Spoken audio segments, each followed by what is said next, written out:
Bonjour. Je suis tellement heureux de pouvoir commencer cette année ensemble avec vous. J'ai hâte de voir ce que Dieu va faire dans cette année. On a beaucoup d'idées, on a beaucoup de projets. On ne sait pas nécessairement ce qui va arriver, même demain. Hein, Jésus l'a dit, on ne sait pas ce qui arrivera demain. Mais nous pouvons avoir quand même des projets, des envies et de vouloir faire des choses pour Dieu. Je suis content aussi qu'on a pu commencer aujourd'hui avec ce rappel puissant de la bonne nouvelle. Nous avons une bonne nouvelle à annoncer. Jésus n'est pas resté mort. Jésus est vivant. Il est exalté à la droite de Dieu le Père. Et c'est lui que nous adorons. C'est en son nom, en sa présence, que nous nous réunissons aujourd'hui. On va écouter maintenant sa parole, la parole de Dieu, inspirée. Et nous allons prendre du temps pour écouter particulièrement un psaume. Mais aujourd'hui, en fait, on retourne à l'école, on retourne à l'université. C'est un peu particulier, mais c'est le début du second quadrimestre. Imaginez l'auditorium rempli d'étudiants parce que ce cours-là, ils ne veulent pas le louper, ils veulent être présents, ils veulent l'entendre parce que ce cours-là les intéresse particulièrement. C'est un cours d'introduction, c'est un cours de première année, mais la prof a une excellente réputation. Elle est experte dans ce domaine. Et les étudiants qui sont déjà passés par ce cours l'an dernier l'ont vivement recommandé aux premières années. Et c'est pour ça que l'auditorium est rempli. Tout le monde veut entendre ce cours-là. C'est donné par un prof qui s'appelle Madame Sophia Biblia. Et à travers elle, nous allons entendre le cours qui concerne la sagesse. Comment être sage dans la vie d'aujourd'hui? Comment être sage quand nous avons tous des défis, des difficultés, des choses que nous ne comprenons pas? Des choses auxquelles on a du mal à faire face dans la vie de tous les jours. Dans ce début d'année 2025, nous allons apprendre la sagesse biblique. Mais sachons que la sagesse biblique, c'est plus que la connaissance, simplement. Ce n'est pas seulement des informations vraies sur Dieu. C'est plus quelque chose qui va nous transformer. La sagesse biblique est aussi plus que l'intelligence. Vous savez qu'il y a des gens qui sont très intelligents, qui sont des académiciens, des écrivains, des chercheurs, mais je ne parle pas d'intelligence naturelle, où aujourd'hui on parle de plus en plus d'intelligence artificielle, mais la sagesse est autre chose. C'est en fait le savoir-faire, le savoir-vivre. Nous avons dans la Bible le vrai dépôt de la sagesse de Dieu qu'il veut nous transmettre. Et c'est bien plus précieux et bien plus important que tout ce qu'on peut trouver sur Internet. Vous savez que ces jours-ci, l'Internet raffole de ça, de donner des astuces aux gens. Vous pouvez trouver ça parfois en bas des articles, euh, une astuce pour réduire votre consommation de chauffage ou votre facture d'électricité. Ou voici le gadget qu'il faudrait acheter pour changer votre vie. Et on est attiré par cela parce que ça semble tellement facile. Ou le conseil simple à faire chaque jour pour votre santé. Vous voyez ça parfois sur Internet? Ou l'aliment qu'il faut pour perdre du poids. Et nous, comme des pigeons, on tombe dedans, on est attiré par ça, on regarde et on lit. Et ça nous semble tellement facile. Un truc et c'est bon, ma vie sera réglée. Évidemment, la vie n'est pas si simple. Et la Bible ne nous donne pas des recettes simplistes ou des recettes trompeuses. Elle nous donne la sagesse biblique, qui est en fait la connaissance de Dieu et de l'humanité, qui nous pousse à faire de bons choix, qui nous pousse à craindre Dieu, à respecter Dieu qui est au-dessus de nous, et aussi à vivre de manière juste en évitant le péché, en choisissant le bien, la voie que Dieu a préparée pour nous. La vie chrétienne, donc, est la vie sage selon la Bible. Et c'est pour ça que semaine après semaine, dans ces premiers 2 mois de notre année, nous allons écouter attentivement des textes de la Bible qui parlent de sagesse. Quel que soit notre âge, quelle que soit notre expérience, que nous ayons déjà fait des choix majeurs de notre vie ou que ces choix sont encore devant nous, des décisions à prendre, nous aurons besoin d'apprendre comment vivre selon Dieu. Et il y a toute une partie de la Bible qui est dévouée à la sagesse. C'est les psaumes, les proverbes, le livre de Job et l'Ecclésiaste. Et nous allons commencer aujourd'hui avec le psaume 1. On ne va pas lire tous les psaumes dans la semaine à venir, On va commencer par le psaume 1. Je vous invite à ouvrir la Bible, on va aussi l'afficher, mais c'est toujours utile d'avoir le texte de la Bible sous les yeux, que ce soit sur votre smartphone ou dans la copie de la Bible que vous avez. Je vais le lire. Heureux l'homme qui ne suit pas le conseil des méchants, qui ne s'arrête pas sur la voie des pécheurs et ne s'assied pas en compagnie des moqueurs, mais qui trouve son plaisir dans la loi de l'Éternel et la médite jour et nuit. Il ressemble à un arbre planté près d'un cours d'eau. Il donne son fruit en sa saison et son feuillage ne se flétrit pas. Tout ce qu'il fait lui réussit. Les méchants, au contraire, ressemblent à la paille que le vent disperse. Voilà pourquoi les méchants ne résistent pas lors du jugement, ni les pécheurs dans l'assemblée des justes. En effet, l'Éternel connaît la voie des justes, mais la voie des méchants mène à la ruine. Voici l'homme heureux. On va apprendre à être sage, mais on va apprendre le bonheur. Heureux l'homme qui fait ceci, ne fait pas cela. Alors ici, le psaume ne parle pas de sagesse de manière explicite, il parle d'être heureux. Mais dans la Bible, être heureux et être sage, ça va ensemble. Celui qui est heureux est celui qui est sage, selon Dieu. On le sait parce que Proverbe 3,13 lie les thèmes ensemble en disant « Heureux l'homme qui a trouvé la sagesse ». On regarde dans ce psaume, qui est le début de tout le livre des psaumes, et qui est placé là de manière délibérée, parce que ce psaume-là nous ouvre la perspective sur la vie que Dieu veut que nous ayons. On va commencer à comprendre la sagesse, et je vais procéder avec 3 questions. On va se laisser questionner par la parole. Première question, qui t'accompagne? Qui t'accompagne dans ta vie de tous les jours? Ce poème, ce chant qui était chanté aussi par les Hébreux, décrit la vie heureuse et sage avec au tout début, belle musique, avec au tout début des personnes à éviter. Des personnes à éviter. Il ne dit pas heureux l'homme qui fait ceci ou fait cela, mais d'abord qui évite certaines personnes. Pourquoi? Parce que leur conseil est méchant, il est contre Dieu. Leur voie est celle que prennent les pécheurs. C'est une façon de décrire ceux qui sont en opposition à Dieu, qui font l'opposé de ce que Dieu veut. Et c'est vrai que les péchés nous attirent. Je dis parfois que le péché n'aurait pas de succès s'il n'était pas attirant quelque part.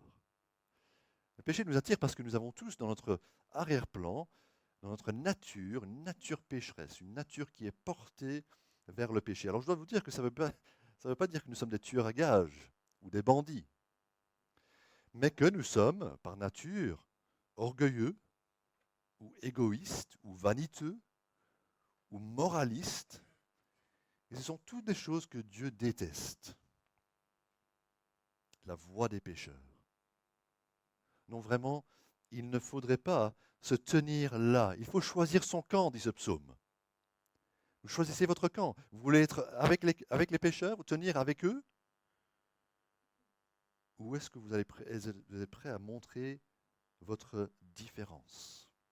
Alors c'est vrai que dans le cours de la semaine et du mois, nous sommes tous mélangés les uns avec les autres. Les chrétiens ne sont pas toujours ensemble, séparés des autres. Nous mélangeons forcément avec nos voisins, nos collègues, nos amis qui sont non chrétiens. Mais nous devons quand même être différents. Il y a un mythe qui est propagé et qu'on croit parfois quand on est jeune, je croyais comme ça quand j'étais jeune, que la façon de gagner le monde, c'est d'être aussi pareil aux autres que possible, de leur montrer qu'on est vraiment comme eux. Et la Bible ici nous dit non, en fait, c'est pas comme ça. Et les non-chrétiens ne seront pas attirés à la foi si nous sommes exactement comme eux, si nous regardons les mêmes choses, nous avons le même langage, nous avons le même comportement, nous avons les mêmes attitudes, mais nous allons montrer que nous sommes différents. Au lieu de faire semblant qu'il n'y a pas de différence entre nous et les non-chrétiens, nous allons montrer que nous sommes en train de suivre une autre voie. En priant, en lisant la Bible, en allant à l'église. Eux ne le font pas. Mais aussi, surtout en aimant Dieu. Quelque chose qu'eux ne font pas. Mais la vie que tu mènes n'est pas une vie qui est essentiellement la même que les non-croyants, avec un petit peu de plus, avec un petit peu plus de Bible, ou avec un peu d'activité religieuse. C'est une toute autre voie, c'est une toute autre vie, c'est un tout autre comportement, c'est une autre attitude. Et cette autre voie sur laquelle tu marches affecte aussi tes fréquentations, les personnes que tu choisis pour ton entourage.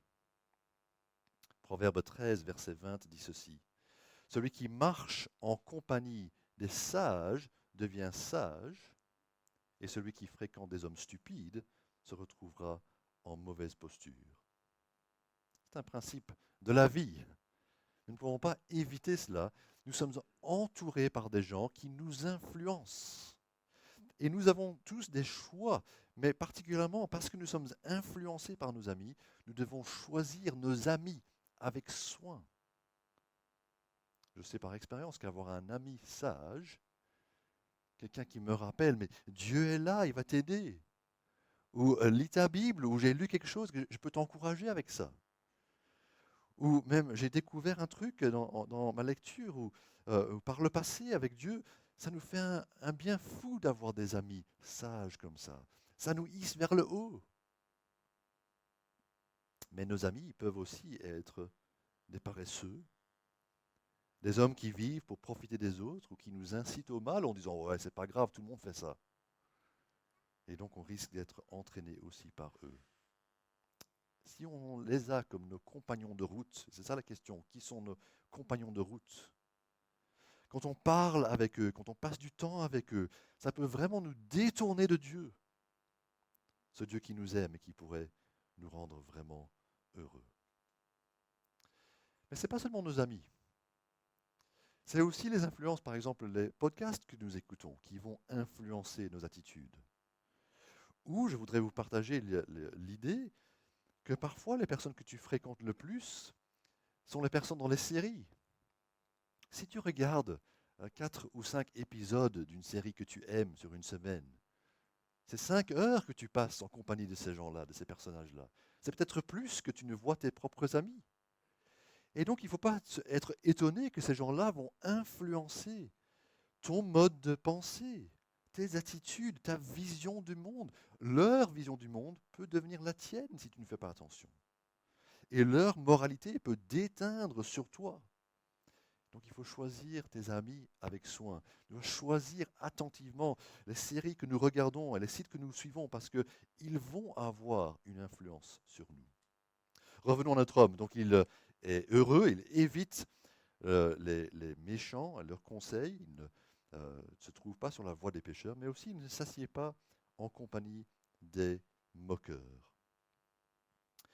Ici, je ne cherche pas à culpabiliser quelqu'un qui a un jour ri à une blague qui était un peu limite, un peu douteuse. Ça nous est tous arrivé. Mais le moqueur, c'est celui qui se moque de tout, qui ne prend rien au sérieux. Ni Dieu, ni le jugement, ni l'éternité, ni Jésus. Il se moque de tout. Tout est un sujet de rigolade pour lui. Alors c'est vrai que dans la vie, on rencontre des moqueurs, n'est-ce pas?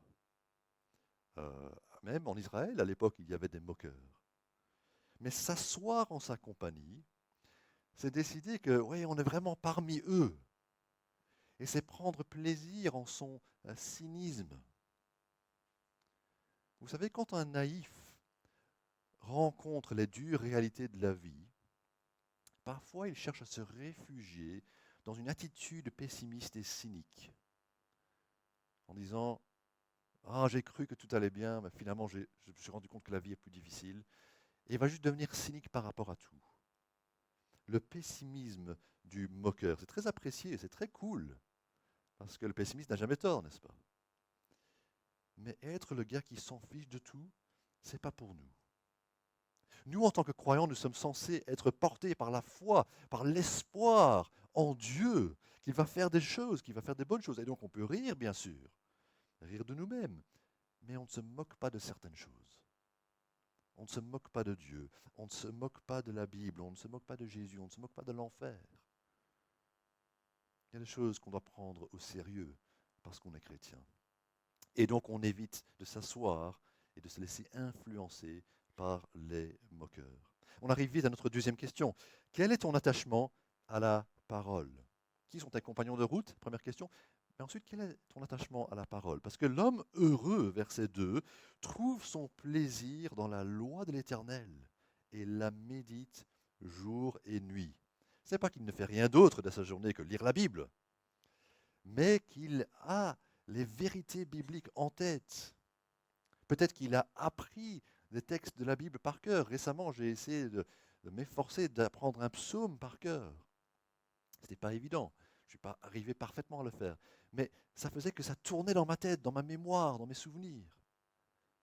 Ça nous aide si on pense dès le matin à la Bible. Et si quand on se couche le soir, on lit la Bible avant de se coucher, ça va rester dans nos pensées. Mais ce n'est pas seulement les connaître, les lire, mais c'est qu'on prend plaisir dans ces vérités. Il se réjouit de la parole. C'est un délice pour lui. La Bible, plus tard, va être comparée à du miel, tellement c'est doux, tellement c'est bon pour le croyant. Un autre psaume dit ceci, psaume 119, qui est dévoué à la parole, dit ceci: Combien j'aime ta loi, je la médite toute la journée. Ou encore, je déteste les hommes doubles, mais j'aime ta loi. Et quand il parle de la loi, il parle de l'instruction de Dieu, la loi de Moïse, qui était leur Bible à l'époque. C'était la Bible pour eux. Alors je sais que ce n'est pas facile de lire la Bible tous les jours, et que certaines parties de la Bible sont peut-être un peu plus comme un plat de légumes qu'un pot de miel ou de chocolat, mais la Bible, on est censé l'aimer. C'est d'ailleurs un des premiers signes qu'on est chrétien, et qui se trouve chez tous les chrétiens. C'est que nous aimons la Bible. Parce que lorsque nous lisons la Bible, elle nous fait du bien. Elle nous change les idées. Elle nous donne une perspective différente, la perspective de Dieu sur notre vie. Et elle élève notre conscience pour que nous ayons le péché en horreur et que nous ayons soif de vivre dans la pureté et la sainteté de Dieu. On veut devenir amis du bien. Et c'est la Bible, la parole de Dieu, qui va nous aider dans ce sens. Vous savez, vous serez soit conduit par l'opinion humaine, l'opinion populaire, tu suivras le groupe, ou alors vous serez conduit par la parole de Dieu. Mais regarde les résultats. Parce que celui qui se laisse nourrir par les vérités bibliques devient comme un arbre. C'est une image d'une stabilité, quelqu'un qui a une bonne vie. Comment est-ce qu'il est décrit? Il est stable, il est planté, enraciné. Il est nourri. L'eau qui lui vient, l'eau de la rivière, nourrit. Donc la parole nous nourrit, spirituellement parlant. Il est vivant, son feuillage est vert et il est fructueux, il produit du fruit. Et tout ce qu'il fait lui réussit. On aimerait croire que ça veut dire qu'il va réussir tout, et donc on va réussir toutes nos études, on va réussir toutes nos entreprises, on va devenir riche. Mais il y a des rebondissements dans la vie, il y a parfois des contretemps, des choses inattendues qui nous tombent dessus, n'est-ce pas? Nous n'arrivons pas à accomplir tout à la hauteur de nos rêves, parce que nous ne maîtrisons pas la vie. Mais la réussite que nous avons, et lorsque nous entreprenons des choses pour Dieu, nous réussissons dans ces choses-là, selon Dieu. Je vais vous donner un exemple. Quand j'étais jeune, j'étais dans un groupe de musique, pas un groupe de louanges, mais un groupe chrétien, un groupe de hard rock qui était parfois un groupe de heavy metal. J'étais bassiste à l'époque. Alors nous n'avons pas réussi sur le plan humain. C'est-à-dire nous ne sommes pas devenus célèbres, personne ne sait, ne connaît ce groupe aujourd'hui. Nous n'avons pas fait fortune, nous n'avons pas vendu des albums, etc., etc. Souvent nos concerts étaient juste assez, on gagnait assez de nos concerts pour payer la salle et pour payer l'essence de la camionnette pour ramener les 4 membres du groupe. Et si on avait de la chance, on se payait des frites après notre concert. C'était tout. On n'a pas fait fortune. Mais on a réussi dans ce que Dieu voulait qu'on fasse. C'est-à-dire, on a réussi à le glorifier. On a réussi à donner une musique avec un message différent. Nous sommes arrivés à encourager au moins les autres membres du groupe dans notre foi, à continuer à nous battre pour Christ et aussi à dire aux gens qu'on peut être bon en musique et être chrétien et aimer Jésus. Vous comprenez, la réussite ne se mesure pas en fait selon le critère humain. les rentrées, la célébrité. Mais ça se mesure selon Dieu et ses critères qui sont portés du fruit, spirituellement parlant. Et Dieu veut que nous portions du fruit pour lui. Il nous montre en Jean 15 que si nous sommes connectés à Jésus, connectés à sa parole, il portera du fruit en nous. Mais l'opposé de cet homme fructueux, cette femme qui porte du fruit, est quelqu'un qui est injuste, méchant. Et regardez verset 4, c'est comme de la paille dispersée par le vent. Pas de stabilité, pas d'ancrage, pas d'attachement solide. Ces personnes sont sans repère. Elles suivent la foule parce que verset 1, il y a une foule de personnes qui a le conseil de méchants, suit le conseil des méchants. Mais à la fin, ils tombent sous le jugement de Dieu. Et c'est là justement que ce psaume nous est utile. Ce psaume nous ouvre les yeux sur la perspective de Dieu sur la vie et qui nous montre que nous devons voir les choses différemment. Aujourd'hui, nous ne voyons pas les justes et les méchants comme ça.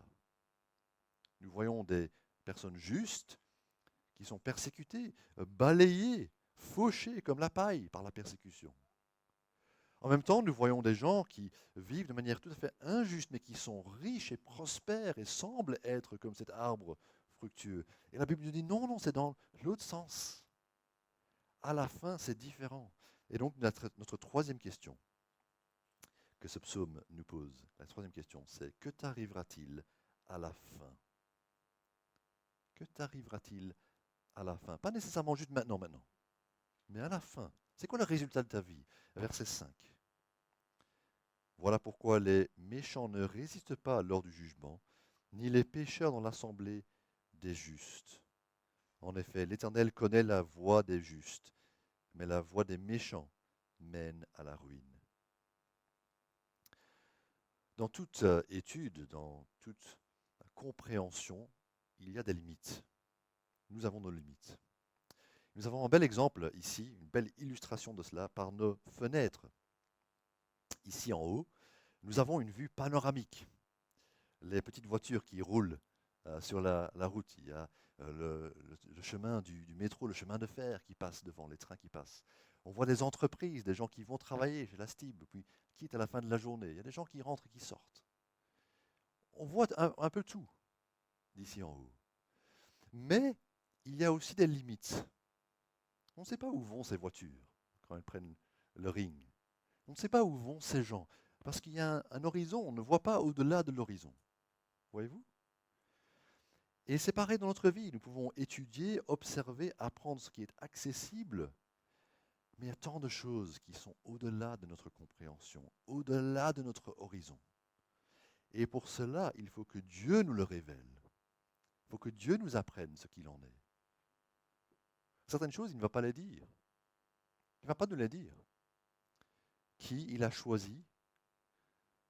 Pourquoi est-ce que ceci ou cela m'est arrivé dans ma vie? Ce n'est pas à nous de le savoir. Quelque part, c'est le secret de Dieu. Mais d'autres choses qui sont au-delà de notre expérience, il va nous les révéler. Il nous les révèle parce qu'en bon Père céleste, il veut que nous soyons des enfants sages, informés, qu'au-delà de ce que nous voyons, il y a des réalités spirituelles et qui sont indéniables. Et pour que nous soyons déjà prévenus et informés, sachons ce qui se passe.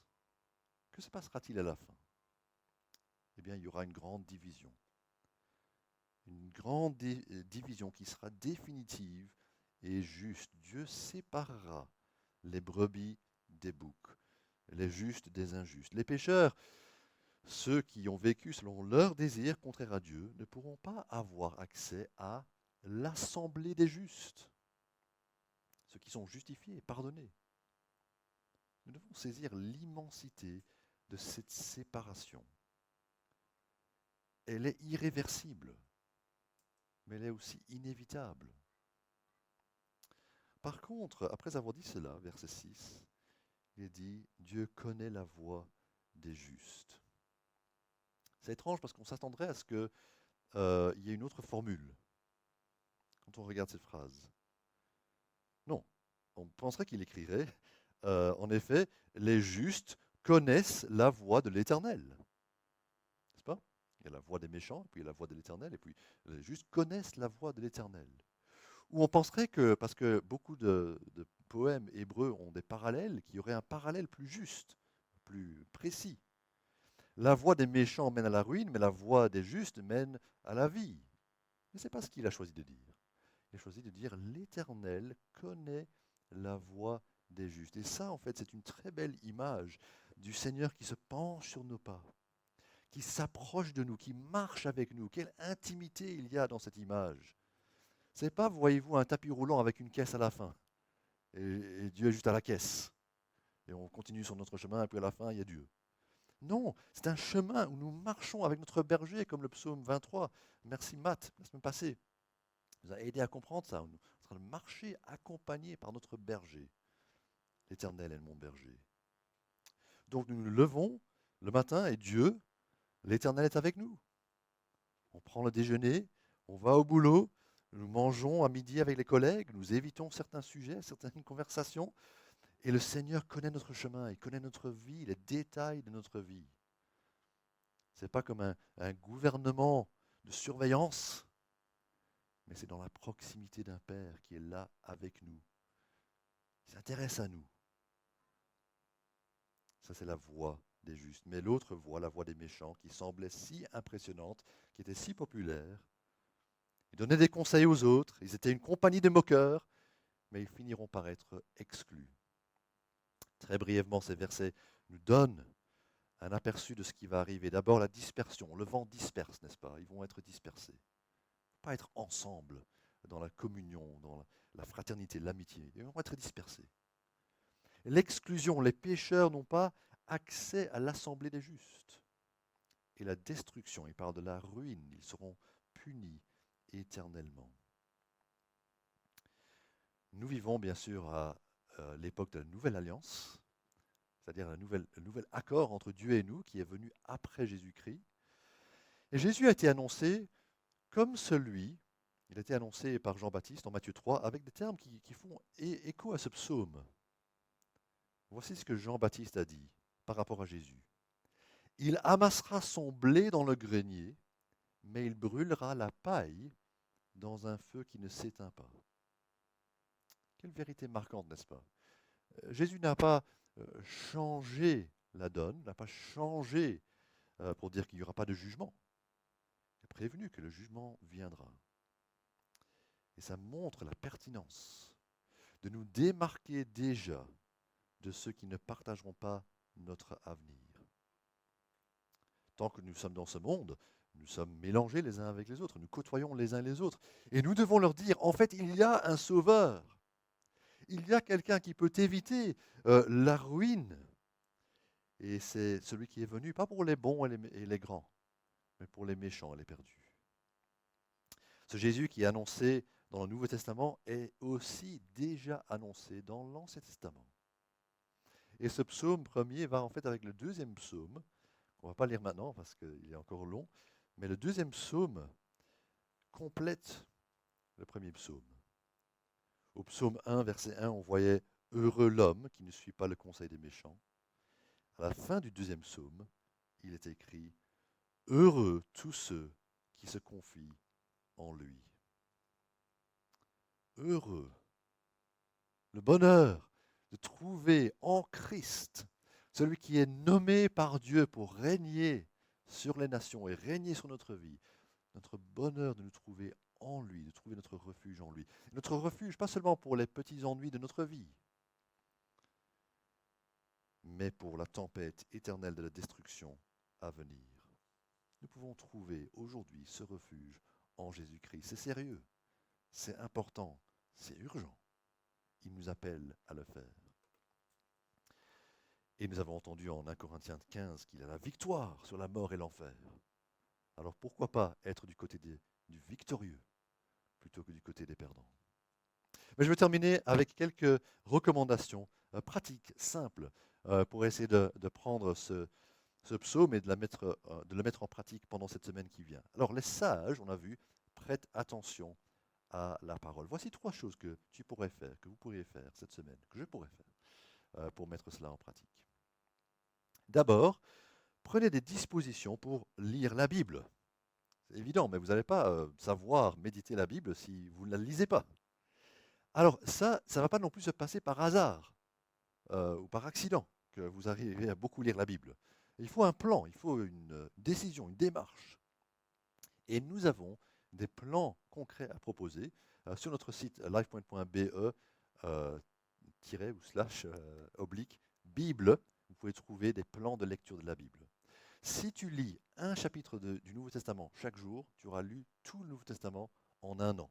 Si tu n'as jamais lu tout le Nouveau Testament, tu peux te donner ce défi, on est au début de l'année, pourquoi pas déjà commencer avec le bon plan. Ou alors, 3 chapitres par jour, en 13 mois, tu auras lu toute la Bible, si tu lis 3 chapitres par jour. C'est pas grave si ça nous prend un peu plus de temps, mais au moins qu'on est arrivé à le faire. Ce serait un bon objectif à avoir, une bonne habitude, lire la Bible régulièrement. Deuxième astuce, parlez de ce que vous avez lu, de ce que vous avez entendu. Parce que ça va vous aider à le retenir. J'ai lu quoi aujourd'hui? Entre époux, posez-vous la question, tu as lu la Bible? Qu'est-ce que tu as lu? Ah, mais ça me force à réfléchir. Est-ce que je m'en souviens? Et entre amis, vous pouvez dire ça aussi. Tu as lu la Bible aujourd'hui? Moi, je ne l'ai pas lu. Encourage-moi parce que tu as lu. On pourrait aussi, le dimanche midi, répéter le message du matin pour ne pas l'oublier. Disant, tiens, aujourd'hui, on a écouté le psaume 1, il parlait de l'importance de la vie heureuse où on écoute la parole de Dieu. Et puis, troisième recommandation, prenez des notes quand vous écoutez une prédication. Prenez des notes sur votre téléphone, prenez des notes dans un carnet. Pas pour publier un livre de vos notes, mais pour que vous n'oubliez pas ce que vous avez entendu. Vous pouvez alors à la fin de la journée relire. Ou si tu lis la Bible chez toi tout seul, tu prends un carnet, tu notes un verset qui t'a marqué. Et alors à la fin de la journée, tu relis le verset. Ça te permet de ne pas l'oublier, mais de méditer. De méditer une vérité pendant la journée. Ça peut t'aider à méditer jour et nuit comme il nous encourage à le faire. Ce sont toutes des astuces. Il y en a d'autres. On peut essayer de mémoriser des choses. Il y a plein de choses qu'on peut faire. Mais l'essentiel, c'est qu'on va être heureux si nous avons ces vérités à notre esprit et si nous grandissons en sagesse, la sagesse de Dieu, nous allons aussi grandir dans le bonheur de Dieu. Prions ensemble. Père Céleste, nous te demandons donc de nous aider. Nous avons beaucoup de progrès à faire. Il y a des défis devant nous. Aide-nous d'abord à prendre de bonnes décisions par rapport à nos compagnons, les personnes que nous laissons nous influencer, que ce soit des amis ou autres, Seigneur. Permet que nous puissions prendre de la distance de ceux qui seraient une mauvaise influence sur nous, mais aussi de les influencer, de leur parler honnêtement de notre foi, de nous démarquer d'eux. Seigneur, nous te prions que nous puissions être sel et lumière, différents de notre entourage, mais en train de dire oui, je crois en Christ, je crois en Dieu, j'ai une autre vie. Seigneur, aide-nous aussi à prendre ta parole au sérieux, à la connaître, à la lire, à la méditer, à ne pas oublier ce que tu nous as dit, à la mettre en pratique. Et puis Seigneur, rends-nous conscients de ce qui vient. Tu nous as révélé ce matin qu'il y a un jugement à venir qui est inévitable et irréversible. Te demandons Seigneur que nous puissions être prêts pour ce jugement, sachant que nous ne sommes pas meilleurs que les autres, mais que nous pouvons être pleinement pardonnés et assurés de ton pardon, de ton salut, grâce à ton Fils, Jésus-Christ. Alors Seigneur, en ce début d'année, nous voulons te remettre, pas seulement ce dimanche et cette semaine, mais toutes les semaines à venir pendant cette année. Que nous puissions marcher avec toi, Seigneur, et que tu nous rendes plus sages, intelligents dans tes voies. Que nous puissions être agréables à toi, notre Père, qui nous aime, et grandir en maturité parce que nous mettons en pratique ta parole. Seigneur, nous voulons que tu nous agrées, que tu prennes plaisir en nous, et que nous trouvions notre bonheur en toi. Et nous te demandons ces choses au nom précieux de Jésus. Amen. Nous allons chanter un chant qui nous aide justement à priser la parole, à refléter l'importance de la parole de Dieu. Ce chant s'appelle simplement Ta parole. Levons-nous pour chanter.